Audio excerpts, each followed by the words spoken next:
नमस्कार साथियों, आज की यह कहानी वाकई बहुत दमदार है, मोटिवेशनल है और आपके भीतर की जो कमजोरियां हैं उसको दूर भगाने वाली है। यदि आप अपने आप को कमज़ोर महसूस कर रहे हैं, क्योंकि साथियों हमारे जीवन में ऐसे कई मौके आते हैं जब हम अपने आप को कुछ कमज़ोर समझने लगते हैं। तो इसलिए साथियों, ना तो अपने आप को कमज़ोर समझें और न ही किसी सामने वाले को कमज़ोर समझें। आज की यह कहानी इसी के ऊपर आधारित है, जिसका शीर्षक है किसी को कमज़ोर मत समझो। आगे बढ़ने से पहले छोटी सी गुजारिश करूंगा, यदि आपने अभी तक चैनल को सब्सक्राइब नहीं किया तो सब्सक्राइब करके बेल आइकन को जरूर प्रेस कर लें। तो चलिए शुरू करते हैं आज की इस इंटरेस्टिंग और मोटिवेशन स्टोरी को। एक जंगल में एक शेर रहता था। वह रोज चिड़ियों के अंडे, चूहों, मेंढकों एवं खरगोश जैसे छोटे छोटे जानवरों को खाकर अपना पेट भरता था। वह आलसी भी बहुत था। एक ही स्थान पर पड़े रहने के कारण कुछ ही दिनों में वह काफी मोटा हो गया। जैसे जैसे वह बहुत ताकतवर होता गया, वैसे वैसे उसका घमंड भी बढ़ता चला गया। एक दिन सांप ने सोचा कि मैं जंगल में सबसे ज्यादा शक्तिशाली हूं, इसीलिए मैं ही जंगल का राजा हूं। अब मुझे अपनी प्रतिष्ठा और आकार के अनुकूल किसी बड़े स्थान पर रहना चाहिए। यह सोचकर उसने अपने रहने के लिए एक विशाल पेड़ का चुनाव किया। उसी पेड़ के पास चींटियों की बहुत सारी बस्तियां थी। वहां ढेर सारी मिट्टी के छोटे छोटे कण जमा थे। उन्हें देखकर उसने घृणा से मुंह बिचकाया और कहा, यह गंदगी मुझे पसंद नहीं, यह कूड़ा कचरा यहाँ नहीं रहना चाहिए।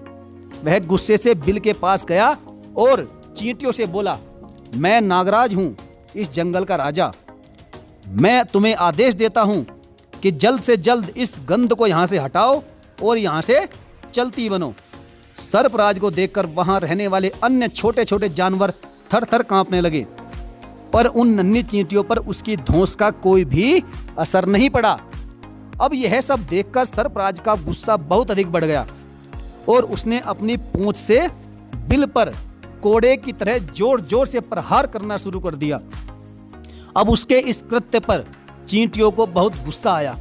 क्षण भर में ही हजारों चींटियां बिल से निकलकर बाहर आ गई और उस दुष्ट सर्प के शरीर पर चढ़कर उसे काटने लगी।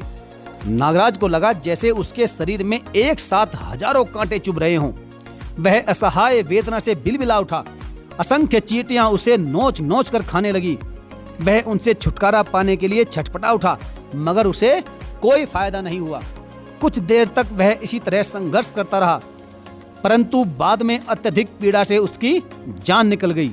उसके बाद भी चींटियों ने उसे नहीं छोड़ा और उसका नरम मांस नोच नोच कर खा गई। कुछ ही देर बाद वहां सांप का अस्थि पिंजर पड़ा हुआ था।